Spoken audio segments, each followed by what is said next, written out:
एक बार फिर से आप सभी लोगों का स्वागत है हमारे चैनल पर। आज के इस वीडियो में हम लोग सुपर टेट के लिए जीएस मॉक टेस्ट 3 है वो डिस्कस करने वाले हैं। तो बहुत ही इंपॉर्टेंट एमसीक्यू हैं आपके लिए, तो आप वीडियो को पूरा ज़रूर देखें। और अगर आपको इसका पीडीएफ चाहिए तो आप हमारा व्हाट्सएप ग्रुप है वो ज्वाइन कर सकते हैं।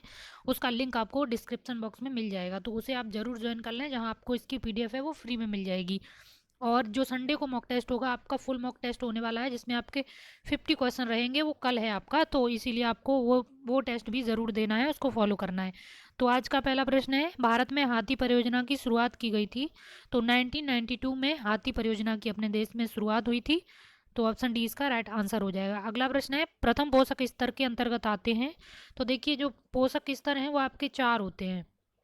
पहला होता है आपका हरित पादप यानी उत्पादक, दूसरा होता है प्राथमिक उपभोक्ता, तीसरा होता है द्वितीयक उपभोक्ता, और जो चौथे नंबर पर आपका होता है वो होता है आपका सर्वाहारी यानी सर्वाहारी। तो इस तरीके से ये आपका जो पोषक स्तर हैं वो चलते हैं। अगला प्रश्न है, समुद्री वातावरण में मुख्य प्राथमिक उत्पादक होते हैं। तो जो फाइटोप्लैंक्टन्स हैं ये आपके प्रमुख मुख्य उत्पादक होते हैं प्राथमिक। तो ऑप्शन ए इसका राइट आंसर हो जाएगा। अगला प्रश्न देखते हैं, सबसे स्थायी पारिस्थितिकी तंत्र है। तो सबसे स्थायी यहाँ पे लगा है, तो यहाँ पे आपका राइट आंसर हो जाएगा समुद्री क्षेत्र, ऑप्शन डी। अगला प्रश्न देखते हैं, पर्यावरण संरक्षण अधिनियम पारित हुआ था।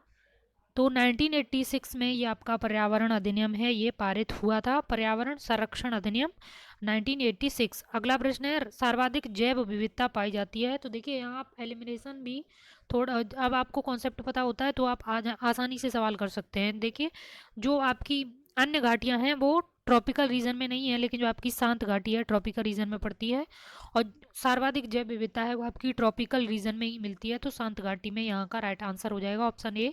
अगला प्रश्न है, निम्नलिखित में से क्रायो बैंक एक्स संरक्षण के लिए कौन सी गैस सामान्यतः प्रयोग होती है। तो देखिए, एक्स और इन ये दो कॉन्सेप्ट होते हैं, एक होता है इन और एक ये आपका हो गया एक्स। इन में क्या होता है, जहाँ पे कोई प्रजाति है, चाहे वो पादप की है या जंतु की है, उसको वहीं पे संरक्षित कर देना, यानी उसके प्राकृतिक आवास में ही संरक्षण देना। एक्स होता है उसके प्राकृतिक आवास में न रख के उसको आर्टिफिशियल उसका आवास बनाना, तो एक्स होता है। तो जो इसमें जो गैस यूज होती है, तो ये राइट आंसर आपका हो जाएगा नाइट्रोजन। अगला प्रश्न है, किस प्रजाति को विलुप्त माना जा सकता है जो अपने प्राकृतिक आवास में नहीं देखी गई है, कब से? 50 वर्ष से। तो ऑप्शन डी इसका राइट आंसर है। अगला प्रश्न देखते हैं, निम्नलिखित भारतीय पक्षियों में कौन सा अत्यधिक संकटापन्न है। देखिए, ग्रेट इंडियन बस्टर्ड है, ये आईयूसीएन की क्रिटिकल एंड एंडेंजर्ड जो स्पीसीज हैं, सीआर हैं, रेड लिस्ट में, उसमें शामिल है। तो ऑप्शन ए इसका राइट आंसर हो जाएगा। और ये आपका जो डेजर्ट इलाका होता है, एरिड और सेमी एरिड इलाका, उस इलाके में ये मिलते हैं। ऑप्शन ए इसका राइट आंसर था। अगला प्रश्न है, हाल ही में यूनेस्को ने किन भारतीय शहरों को विश्व विरासत शहरों की सूची में शामिल किया है। तो देखिए, ओरछा और ग्वालियर को शामिल किया है, और इस तरह के जो नेटवर्क में शामिल टोटल शहर हो गए हैं दुनिया के 40, और ग्वालियर ओरछा को अभी हाल ही में इसमें शामिल किया गया। अगला प्रश्न है, मानव स्वतंत्रता सूचकांक में भारत की रैंकिंग। तो 111वीं रैंकिंग है भारत की। अगला प्रश्न देखते हैं, हाल ही में कहाँ पर बिजली के क्षेत्र में कौशल विकास के लिए भारत के पहले उत्कृष्टता केंद्र का उद्घाटन किया गया। तो गुरुग्राम में किया गया है, जहाँ पर अंतर्राष्ट्रीय जो सौर ऊर्जा संस्थान है, मुख्यालय है, हेडक्वार्टर है उसका, तो वहीं पे इसका शुरुआत हुआ है। तो ऑप्शन सी इसका राइट आंसर हो जाएगा। अगला प्रश्न है, भारत का पहला चिड़ियाघर जिसे आईएसओ सर्टिफिकेशन मिला है, यानी आईएसओ सर्टिफिकेट है वो मिला है, कौन सा चिड़ियाघर है? तो ऑप्शन बी इसका राइट आंसर है, नेहरू जूलॉजिकल पार्क, हैदराबाद। और जो जूलॉजिकल पार्क हैं ये आपके एक्स संरक्षण के ही प्रकार माने जाते हैं। अगला प्रश्न है, मानव विकास सूचकांक में भारत का स्थान है। तो 131 जो है वो आपका मानव विकास सूचकांक में भारत का स्थान है। अगला प्रश्न देखते हैं, जलवायु परिवर्तन प्रदर्शन सूचकांक 2020 में भारत का स्थान है, बहुत इंपॉर्टेंट इंडेक्स है, ये पूछी जाती है। तो इस बार भारत का स्थान है वो है आपका 10वां, ऑप्शन ए इसका राइट आंसर हो जाएगा। पिछली बार भारत की इसमें रैंकिंग थी 9वीं। अगला प्रश्न है, भारतीय संविधान के किस भाग में आपातकालीन उपबंध का प्रावधान है। तो भाग 18 में आपके आपातकालीन उपबंधों का प्रावधान किया गया है। अगले प्रश्न की तरफ बढ़ते हैं, निम्नलिखित कथनों पर विचार कीजिए।